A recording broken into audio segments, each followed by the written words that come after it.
Welcome to Boston Bros Political Podcast. I am Jim Campanini, co-host of the show, with my friend, Boston Herald political columnist, Peter Lucas. You can read his column 3 times a week in the great Boston Herald. Peter, we're coming to everybody today from our Inside Lowell studios in beautiful downtown Lowell. It's a beautiful day. And how's your week? Well, we should be out playing golf today. That's what we should be doing. Yes, we should make golf great again. But duty calls. Now, Peter, I tell you, it's as the weeks go by and more books come out about the Biden administration, it's getting scary. I really didn't think it didn't rise to the level of my dinner conversation we talked about on the show previously, but who was running the country under hapless Joe Biden? This is crazy. Now, interns and an elite group that could have changed every day based on opinions. What's going on? I think Elizabeth Warren was running the country. Man. Elizabeth Warren and Bernie Sanders. I mean, this is getting scarier and scarier, and palace intrigue, and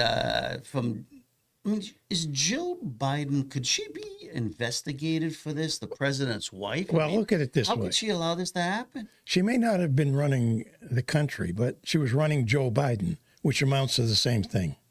And she was the power behind the throne. There's no doubt about that. And it recalls Edith Wilson, the wife of Woodrow Wilson, 1919 president, when he got a stroke and he was out of action. And she became, in effect, the acting president. You couldn't get to see the president at that time without going through her. And she would provide access to those who were in Wilson's favor. But more important than that, when Wilson made a decision about an issue, you never knew back then whether it was his decision or her decision, or who was making the decision. Yeah. And this is the same situation that we had under Joe Biden. Wow. Well, the thing is, I mean, they did trot him out. In certain appearances, trying to he never met with the press. His public appearances were very controlled, and he bumbled and stumbled and fumbled. And then you come out and read in Jake Tapper's book. That Hunter Biden, the cokehead, he was his the father's top political confidant, top advisor, and tell him, because he wanted his father to run again, despite the decline in President Joe Biden's health and mental acuity, because let's just face it. The kid was trying to protect his own, from going to prison and stuff, and which the father did well, and everybody covered up for him. And yet they were covering up for Joe Biden. I think Hunter Biden gave himself a pardon. Yeah. Said, that could be hey, true. Hey, Dad, sign this with the auto pen. But the fact that now interns, and they're unnamed, but these people, whoever had a say or was around that group that was running, I mean, this is what we're relying on. I thought that maybe they were looking at thinking about some poll numbers, but those were bad in themselves, internal poll numbers. And I got to wonder whether Joe Biden knew the border was open. He kept saying the border was secure, the border was closed. Maybe that is what Mayorkas told him. Maybe that's what they told him, Joe, the border is closed. And he didn't know any different, and he said the border is closed. And that's the state we were in at that time. But the very fact that these people, both the cabinet level that were vetted by Congress and approved, and the unelected people who weren't vetted by Congress, they're Americans first, and they knew the situation, and there were crisis situations like the Afghanistan withdrawal, and they didn't speak up. This is why it's getting insidious. It's getting to the point where we don't want this to happen again. And what do you do? I mean, Congress now has started an investigation, right, into Right. what was going on, which I think is valid. Oh, absolutely. Who was signing the auto pen? They use the auto pen to sign documents. Well, who gave permission to sign the president's name to these documents? We don't know. We don't know. And you know, the sad thing about it, maybe our enemies, you know, they got moles all over the place. Maybe they knew what was going inside the White House, and that's why things get so out of control with our foreign policy. Russia became more aggressive. Iran became more aggressive.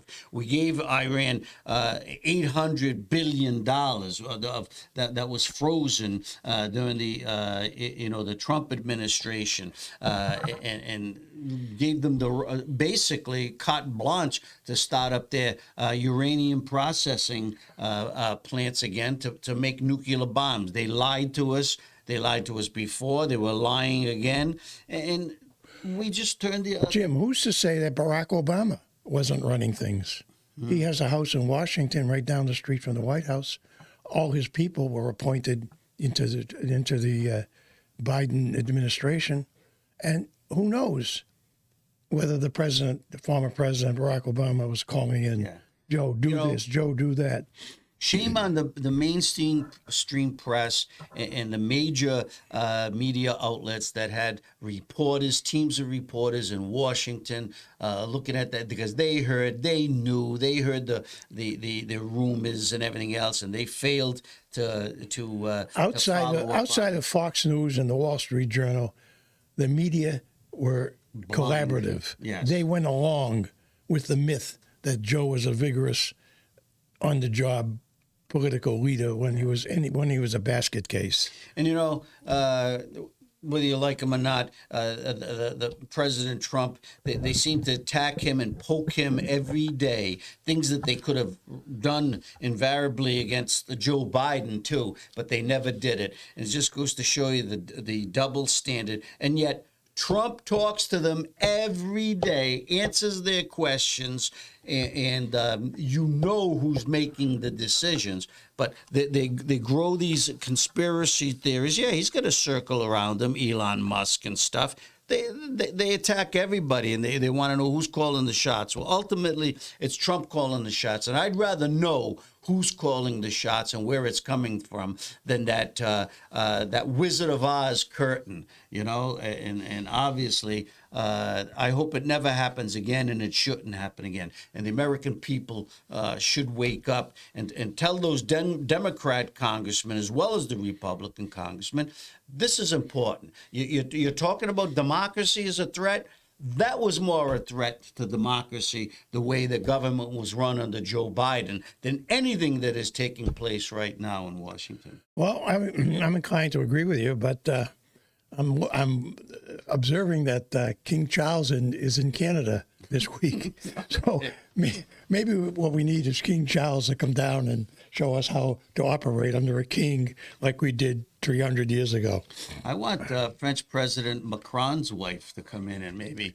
I'll tell you, she can throw a punch. She could be in the gold. She could run the Golden Gloves or something. But you know, I was watching that. Was a spectacle. I watched it several times, and it was a love tap. It was a love tap right to the face, right to the jaw.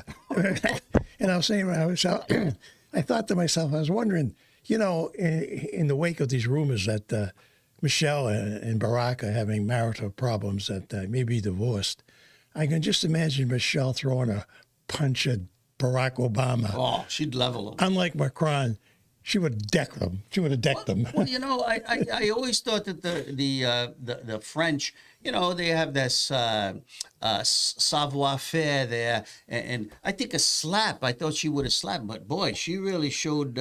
She gave him a good shove there, and well, don't forget. Right to the. Don't face. forget when they first met.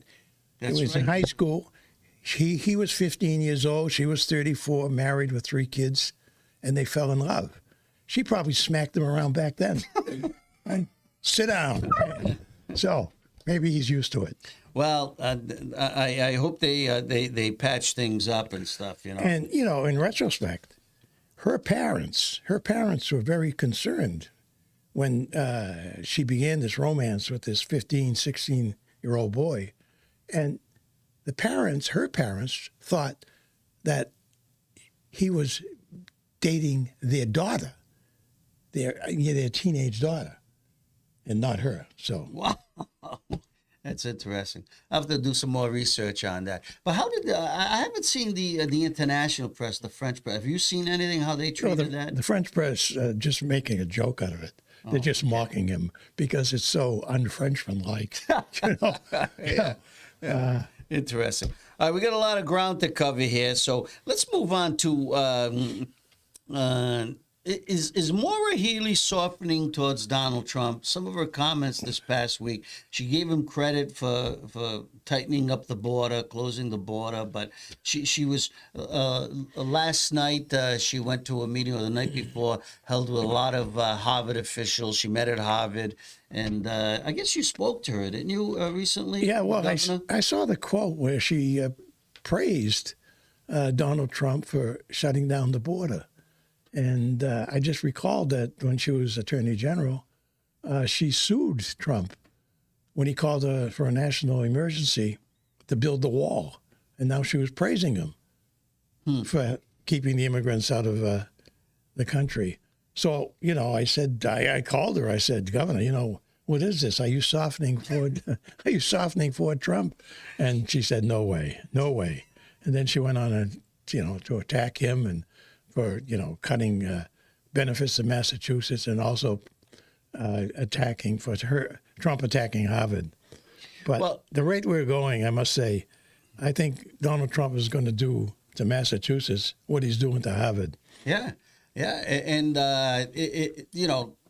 Governor Healey was a standout basketball player at Harvard. She graduated Harvard, and I would classify her as one of those elites from Harvard. And I was talking to Peter before the show. I mean, this is a clash of elites. Let's face it, the conservative elites and the liberal elites, Harvard. But Jim, when does Harvard say no mas? Do you really think that the average American citizen cares about what's happening at Harvard? No.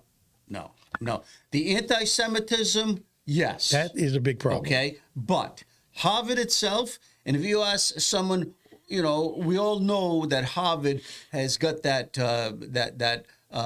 reputation of being an elite school that everybody wants to get into and stuff. But when you take away the clothes from the emperor, and you ask someone, well, what has Harvard done for America? Can you name 3 things that Harvard has done for America? Maybe some people will say, research, medical research. But I don't think the vast majority of Americans could give a hoot, could name something, and they'd probably put their own state university on a higher plane than Harvard, because at least the state university, or even their top research university being private, accepts their kids into their school. Harvard has had a problem. Harvard has been exposed. Their own task force that they did, a 400-page report, showed systemic discrimination against certain classes of American people, not foreigners, Asians, whites, heterosexuals, straight men. Okay, I mean, they have a little. Harvard had come to grips with it, saying, "Yeah, you know what? We did have a problem." That was a one-day story in the Boston Globe. Then it disappeared. Everybody knows about it. Now Harvard is trying to deal with it, and Trump is saying, you're not doing enough. Everybody knows that a rich kid from Saudi Arabia has a better chance to get into Harvard than a poor kid from Somerville. Yes, and on an equal plane, both being qualified, that's likely the case, and that is the perception out there. I think the perception is reality. Yeah. In this case, and it's a nonprofit that owns 500 buildings in the greater Boston area. Don't pay taxes on most of them. Yep. It's got a $53 billion endowment and accepts this money. Taxpayers' money. Taxpayers' money to do research. And granted, hey, I'm all for medical research, biomedical research, other research. But doing researches for foreign countries, okay? And you know what? Like Trump says, we'll move the research to other places across the country that are deserving and that treats their students fairly and equitably for everybody. These grants from the federal government, they go to colleges like Harvard for research, began in World War II, when the government gave a lot of contracts to colleges to do research and come up with programs. It's continued ever since, but there's no reason now that it should continue when private enterprise could do the same thing and probably much cheaper. Yeah, the thing that gets me with this, Peter, though, is that the president, Alan Garber, okay, of Harvard, why is he so stubborn and reluctant to pick up the phone and say, okay, enough is enough, no mas, let's have a meeting with Trump officials, Trump himself, talk this thing out. The Trump administration has told him what he wants them to do. There seems to be a miscommunication on Harvard's end. They say they're doing things, and yet daily more and more reports are coming out that they're not. And Alan Garber is standing there and digging in his feet, looking for donations, more donations from alumni, and if he thinks he's going to win this, he's crazy. Well, why doesn't Elizabeth Warren do something? Yeah, she taught at Harvard. She was making $300,000-$400,000 a year teaching there. She's a U.S. senator now, and why can't she be sort of a middleman in this conversation that we're talking about? Instead, they'd rather attack Trump. Rather than seek a solution, they'd rather attack the president. Yeah, and that gets you nowhere. Not with this president. It's not going to get there. I just think that Harvard would be smart enough, intelligent enough to reach out instead of circling the wagons around this thing, and they're just not going to win. And the college is in turmoil right now. I mean, Trump has basically said they can't issue any more visas to foreign students. Now, Harvard is suing. Harvard has got like 10 lawsuits against Trump, that's all. That's all. The energy at that school now seems to be legal. The lawyers are going to make a ton of money, but I don't think they're going to end up any better than where they stand right now. I see no way Harvard can win this fight. Yeah. And the people around him, and Governor Healey and stuff, she should be another one saying, hey, let's go. Enough is enough, because you're right. I think as Harvard's reputation is soiled or diminished, so is Massachusetts. Oh, absolutely. Governor Healey said the other day we have 100 colleges and universities in Massachusetts, and we're the education capital of the United States and maybe even the world. And the universe. In the universe and stuff. And I said, and people start looking at that and say, well, but what are you doing with the education of those people if you're turning out people who wear masks and lead anti-Israeli demonstrations and won't allow the other side to speak? Free speech. And you can't have it both ways. No. You can't have a great institution like this and have rampant anti-Semitism running through the whole university system. It just doesn't work that way. And here's another thing that irked me. Okay, so Alan Garber, who's been clashing with Trump, he goes on to NPR, National Public Radio, to deliver his side to this story. Now, we all know the NPR is getting their funding cut. He would have been better off talking to the Herald. Yes, it's basically a liberal biased organization. It's true. 95% of their employees and administration, okay, are registered Democrats. Right. Okay, I mean it's a fact. It's a fact. Okay, so maybe he goes down there. Maybe he went on there for sympathy because Trump is cutting their budget too. Yeah, and he talks about that Trump has already terminated $100 million in contracts with Harvard. He put a freeze on $2 billion of research monies. I haven't heard of any professors losing their jobs yet at Harvard, or any teaching assistants. So I don't know. Maybe they're using their $53 billion endowment to keep them on the payroll and stuff. Trump has threatened to revoke their tax-exempt status, which Harvard is ready to defend through lawsuits and stuff. But here's a quote from Harvard from GABA in that interview. Quote, "We need to be firm in our commitments to what we stand for. And what we stand for, I believe I speak for other universities, is education, pursuit of the truth," GABA said in the interview with NPR. "When we fail in that, then we can expect to be attacked." Well, Mr. President, you have failed. You have failed. You know, that's why that's why you're being attacked. Jewish students, conservative students. Look at their Republican club tried to bring in a conservative speaker. It was shut down. Right. It was overrun. They didn't even protect the kids. I mean, please. There's one way out of this. You know, come commencement ceremonies at Harvard, they should give Donald Trump an honorary degree. Yeah, just like he's going to get a Nobel Peace Prize if he does end up, ending 2 wars or whatever. All right, so I don't know what the answer is there, but they're fumbling, they're bumbling, and God bless Tip O'Neill wherever he is, because, I don't think he'd allow for it. The great Speaker of the House, who had a way of, sticking up strongly for Democrat and Democrat principles. But when it came down to compromising, I mean, he knew the art of politics. Not only that, but the late Ted Kennedy, too. Now, just for an example. He was a Harvard grad, right? All these billions of dollars the government is going to spend on this Golden Dome, and all the research and development that's going to go into that, those contracts, many of those contracts, ordinarily, were Tip O'Neill around and Kennedy around, would have come to Massachusetts. This is the high-tech center of the whole East Coast. And Raytheon and these other companies would have been in the mix for getting these grants and these contracts to build the Golden Dome.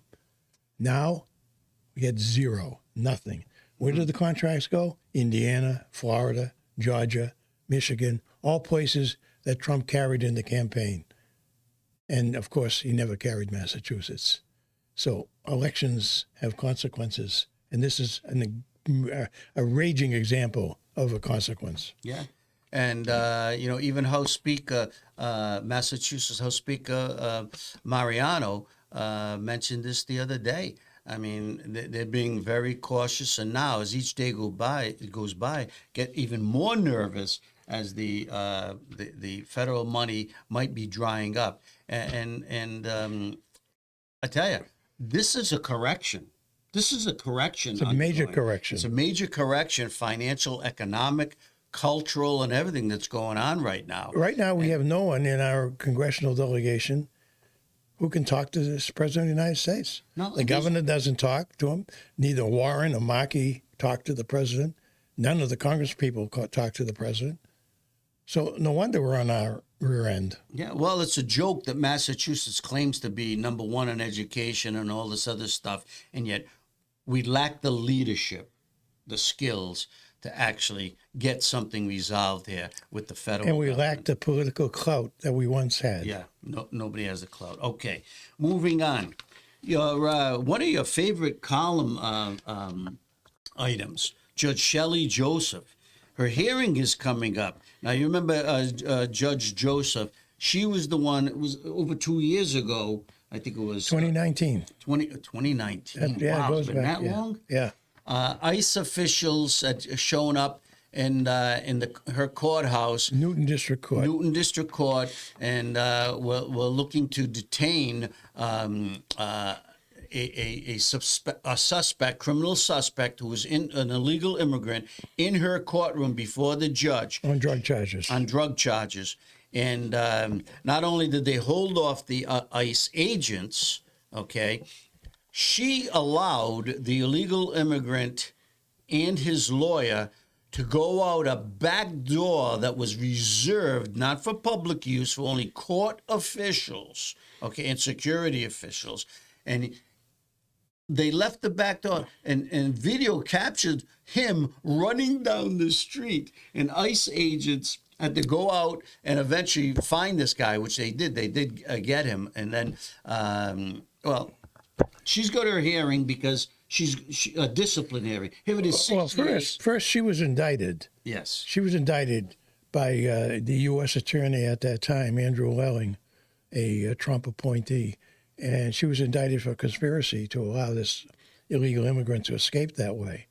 And then, of course, Joe Biden defeated Donald Trump and became president, and new U.S. attorney was appointed, and the charges were dropped. Yep.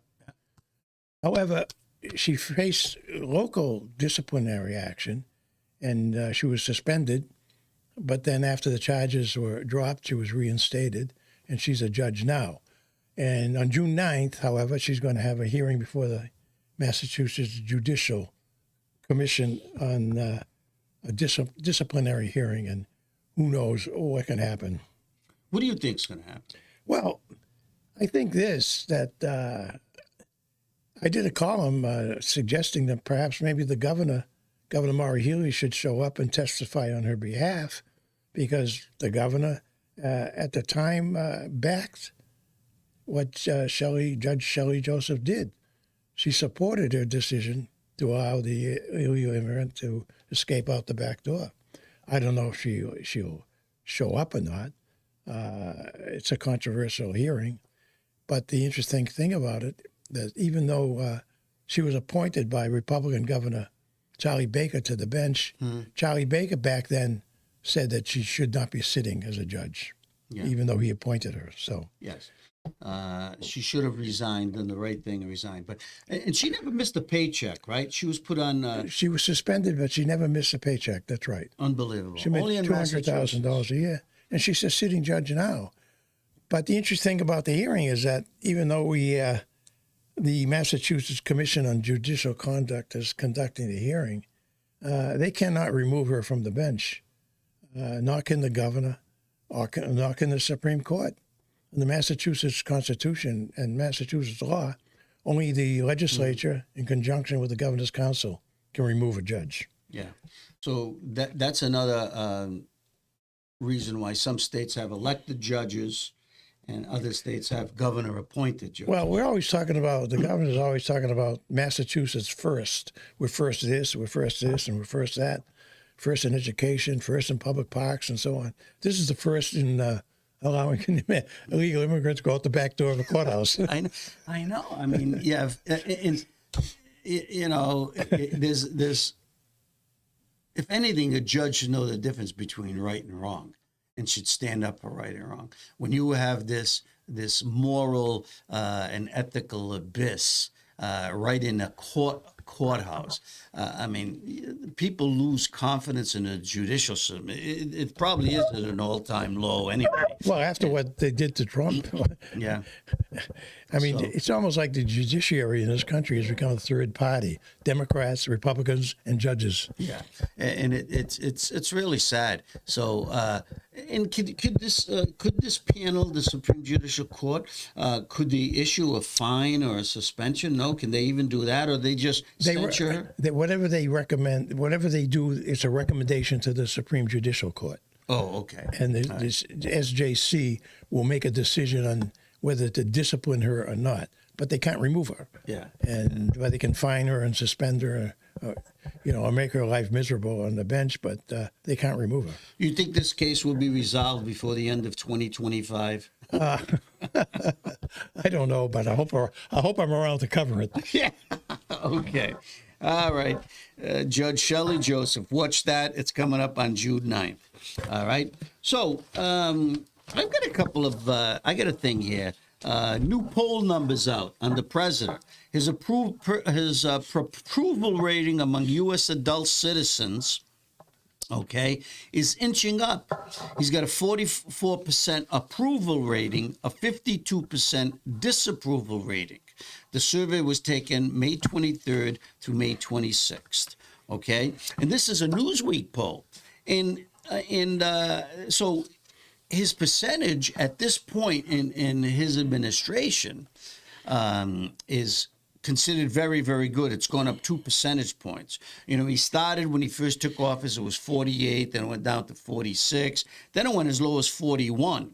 Now Newsweek is reporting that it's up to 44%, and they say people are very happy with the economy, and also that he backed off on some of the high tariffs that he put in on some of our allies, okay, and even with China, which saw the stock market take off again. I mean, Trump is still sticking to his guns. He's saying he's got tariffs and more countries have, according to the White House, talking about making making deals with the White House and stuff. So so I think that's a pretty good sign that and the best is yet to come. I mean, with Trump, he's not caving in.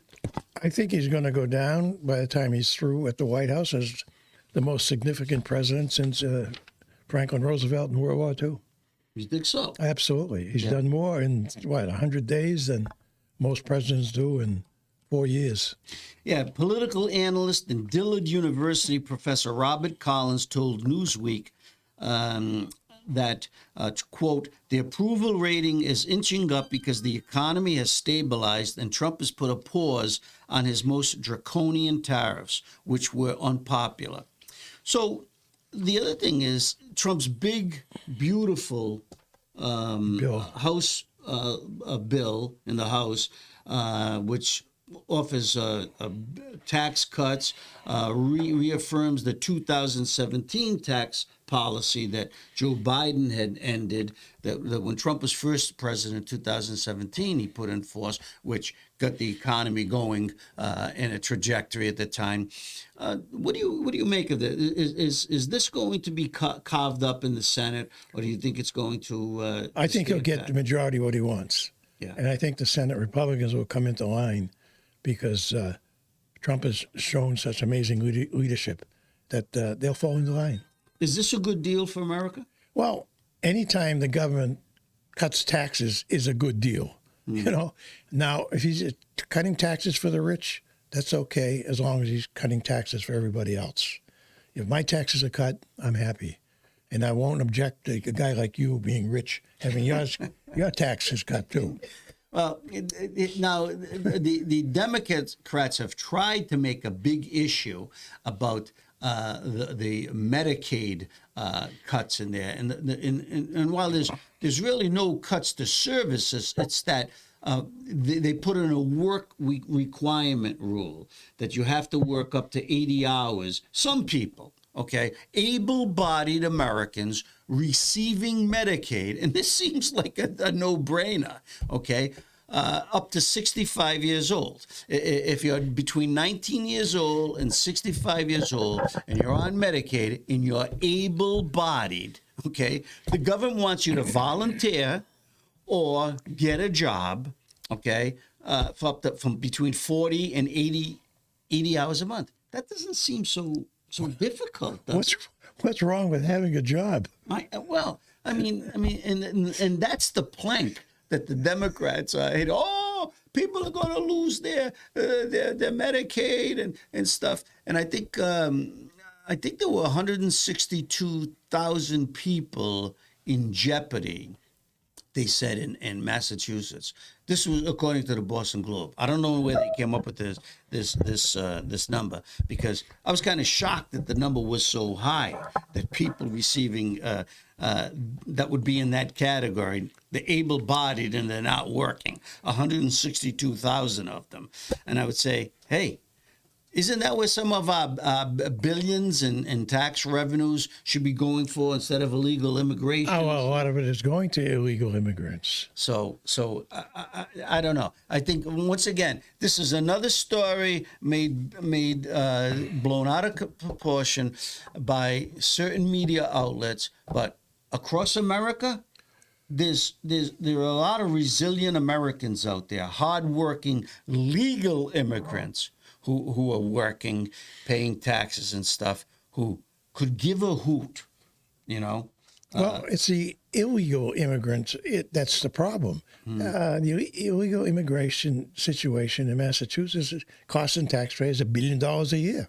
$1 billion a year. If it weren't spending that money on illegal immigrants, that money could be going to other places, helping other people, helping Massachusetts citizens. But there you have it. The soft on illegal immigration policy is costing us a fortune. All this noise about the Trump administration, what it's doing daily, the stories of suspicion and speculation. You know, we're losing a lot of energy. We've got housing problems in this state, but we also have hospital problems. Okay, Trump didn't shut down these hospitals in Massachusetts. No. Governor Healey did. Yeah, they were well on their way. You know, the problem is we're losing doctors. Doctors and nurses are unionizing. They're not getting paid enough. They're fleeing the state. The healthcare crisis. It's just untenable. And the more money the legislature brings in through gambling, marijuana tax, millionaires tax, it seems like, you know, they're building gazebos and parking garages, you know, instead of helping the core industries that really Massachusetts citizens need, like hospitals, like transportation infrastructure and stuff. It just boggles your mind. It really does. It really does. So. We haven't even touched on climate change, the money that's going to climate change that the president is cutting back. Well, Peter, that's, you know, I think that's going, climate change is going the way of the Red Sox. Yeah, well, yeah. You know? But maybe the Red Sox need some climate change. I don't know. But, okay, so here's a story. Here's a story you won't read in the Boston Globe. I haven't certainly found it. So yesterday,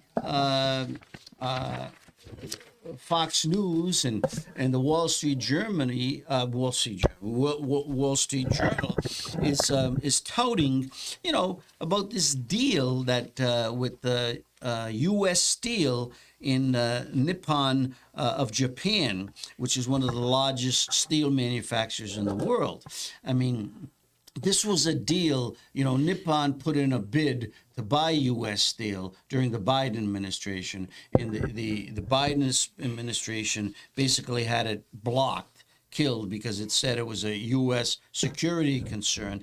But in the meantime, it did nothing to prop up U.S. Steel, which was on the ropes and headed towards bankruptcy if they didn't get, you know, an infusion of cash and everything. So Trump comes along, and from the second he became president, he opens up the dialogue with Nippon, or Nippon came to him and said, hey, how can we do this deal? Well, it comes out that Trump says, hey, you let us stay in charge. Let U.S. Steel stay in charge. We want 3 members on the board of directors. We want you to make billions of dollars in investments and stuff, take care of our workers. And you know what?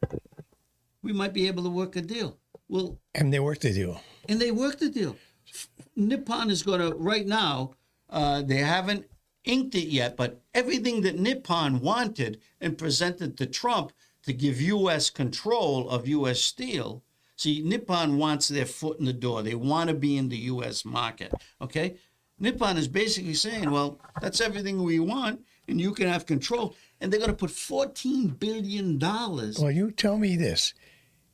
Why, if Nippon and Donald Trump can make a deal, why can't Harvard and Donald Trump make a deal? Oh, well, I mean, this is this is what I just can't understand is why no one wants to from the left wants to talk to this guy. Governor Whitmer did in Michigan. That worked. She came away whole, right? She came. She got an army base there that's been reinvigorated, and a whole new flock of airplanes are going to be stationed there. Yeah. Now the AOC wing of the Democrat Party called her a traitor, but you know what? Her constituents and the residents of was that Wisconsin? No, Michigan. I mean, I think she'll get reelected again. They're very happy with the way she handled it. She saved jobs, saved the military base. She said, "I work for my constituents, not for my party." Yes, which was a good thing. So now, why can't we do that? 10,000 steel workers are going to keep their job, but they're going to. Nippon Steel has. They've got these modern arc furnaces, okay, in the steel industry, and the U.S. only has a couple throughout the whole U.S. They're going to make the state-of-the-art one that would be like a, it have all the modern technology. It would be the best one in the world. They're going to do it right here in America. They don't know if they're going to do it in Indiana, where they're going to invest $2 billion, Pittsburgh, but they're going to keep their headquarters with U.S. Steel in Pittsburgh, or Texas. So they're going to, 3 states are going to make out in this deal. The steel industry of America is going to be revived because there are going to be more workers. And I'm saying to myself, this is what separates the Trump White House and Donald Trump from the rest of the Biden administration, whatever. He was willing to sit down with Nippon and cut into that deal and say, okay, we want America first. And Trump was asked by a reporter, about this $15 billion deal from Nippon, and Trump said, yeah, it's a good deal. It's a good deal, but by the United States, which will control, this deal. Otherwise, I wouldn't make the deal. He says it's an investment and it's a partial ownership, but it'll be controlled by the USA. That's what Donald Trump said. If they took a poll across America, it's going to be 90-10. Right. Do you agree with this deal? Right. Okay. Right. But he won't get the credit. No, he won't. He hasn't. He hasn't. And all it is now is the Nippon board, which originally put forward a lot of these proposals to keep U.S. in control. They just wanted to get in. They wanted to be part of America. Okay. They just have to approve it. And it's called the golden share. That's what it is. They'll both share in the running of this country. What is company? I don't know, but the Democrats criticizing this, I tell you, they've got nothing going for them except hate, envy, and jealousy. Well, it's no different than the largest chip maker in the world from Taiwan when they came forward and they said, hey, we want to, build a chip making facility in America. They're investing $5 billion. They came to Trump. He did the same thing, So these things are starting to take root, and yet the Trump administration still gets hammered. They talk about the Trump sons, making money and going globe-trotting in Dubai and everything. Well, you know what? They're running Trump Enterprises. Well, at least they got something to sell, unlike Hunter Biden. He had nothing to sell. I know. Well, whatever happened to his pipe, his crack pipe? It's probably the FBI got it now. Well, who knows? Maybe they are saying that it's Russian disinformation, like they said the laptop wasn't. Well, don't forget, the FBI is reopening investigations into the cocaine that was found at the White House during Biden administration. When Hunter was living there. Of course, this is not to imply that it was his cocaine. Peter, let me ask you a question. Maybe it was Jill's. I don't know. And the columnist from the the New York Post, she used to work for the Boston Herald, Miranda Devine. Yeah, Miranda. Right? Yep. She had a column in Sunday's Post saying, why hasn't the FBI investigators who originally, looked into Hunter Biden's laptop and basically were telling everybody that it was Russian disinformation, it was fake and everything. And this was, it climaxed the day before the New York Post broke the story about the authenticity of the laptop. And why hasn't anybody in the FBI been held accountable for those lies that they spread about? Well, under this new administration, Kash Patel and Dan Biogini, I think they are. I think they are looking into it. They haven't said anything, but they're looking into a lot of things that happened under the Biden administration, which included Hunter, that were papered over. They're looking into a lot of things. Well, I hope they get to the bottom of that because, once again, the trustworthiness of the FBI and law enforcement authorities. I mean, we should have 100% confidence in them to do the job and do the right thing for the American people. And by and large, I think most of them are hardworking Americans trying to do the right thing. But it's these rogue people who politicize public safety, and they shouldn't be in. They shouldn't be in charge of. They shouldn't be working for government agencies if that's the way they're going to conduct themselves. So, one last thing on my list, Peter. What is it? How much money do you think the state has brought in? Okay, from the inception of the state lottery, which was launched in 1971. Okay. Sports wagering, which was launched in 2023, these legal gambling. The millionaire's tax, which was launched in 2024. The gambling tax, meaning casino gambling, which was launched in 2015. And the most recent pot tax, marijuana tax, which was launched in November of 2018. Putting all this thing collectively, okay, how much do you think the state has brought in gambling lottery? 50 billion. Wow. Oh. You up? That's pretty damn good. Okay. Yeah. You are right. $54 billion. Granted, the state lottery has brought in the most because the state lottery has been in effect for 54 years. It's been averaging over $1 billion a year for most of those years. Okay, and it was originally set up that money would go back shared with local communities. But the figures that keep growing since the inception: the pot tax, the gambling tax, sports wagering, and the millionaire's tax. Pot tax since its inception, $989 billion. Gambling tax, $2.1 billion. Sports wagering, which is in its infancy, okay, retail and online, $254 million, and the millionaire's tax, $1.2 billion. That is astounding. That is astounding. But I say, when I looked at these numbers, I said to myself, where have they gone? And what difference did they make? You look around. The state seems to be in a hole all over the place. From infrastructure, public transportation, housing problems. The school districts still need more money and everything. And it seems like we just can't get out of this hole. The more money they take in, the more money they spend. Yeah. I think, it's about time Massachusetts people start looking at this, because things can turn on a dime. And we have a great life here, I guess, in Massachusetts, but it is very expensive. Taxes just seem to be going up and more taxes being created. And you look around and you say to yourself, what do we get for it? Water rates keep going up. And I think that's why people are leaving the state, Well, it's still a magnet for a lot of immigrants, I'll tell you that. So, all right. So what's on your agenda for this My week? agenda is go to the gym and work out and take a boxing lesson.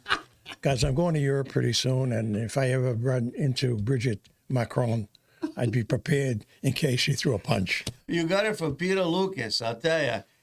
The guy's always on top of things. Where you going to go to Sardinia? Sardinia, that's right, you're inviting Yeah, yeah, they got high well, they've got you live longer in Sardinia than any other place in all of Europe. And they have great sardines in Sardinia. Yes, they do. Okay, so I'm going to try to work on my golf game. Good. Which has That been needs very work. erratic. It needs some work, yeah. Yeah. So until our next show, this is Jim Campanini and Peter Lucas signing off.